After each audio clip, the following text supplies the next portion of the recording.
செயல்கள் அனைத்தும் எண்ணங்களை பொறுத்தே அமைகின்றன. ஒவ்வொருவருக்கும் அவர் எண்ணியதே கிடைக்கிறது. ஒருவரின் ஹிஜ்ரத், நாடு துரத்தல், உலகத்தை குறிக்கோளாக கொண்டிருந்தால் அதையே அவர் அடைவார்.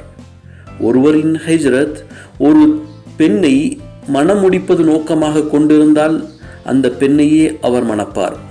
எனவே ஒவ்வொருவரின் ஹிஜ்ரத் எதை நோக்கமாக கொண்டுள்ளதோ அதுவாகவே அமையும் என்று நபி ஸல்லல்லாஹு அலைஹி வஸல்லம் அவர்கள் கூறினார்கள். அறிவிப்பாளர் உமர் இப்னு ஹத்தாப் ரலியல்லாஹு அன்ஹு அவர்கள். ஆதாரம் புகாரி ஹதீஸ் எண் 1, முஸ்லிம் ஹதீஸ் எண் 1907.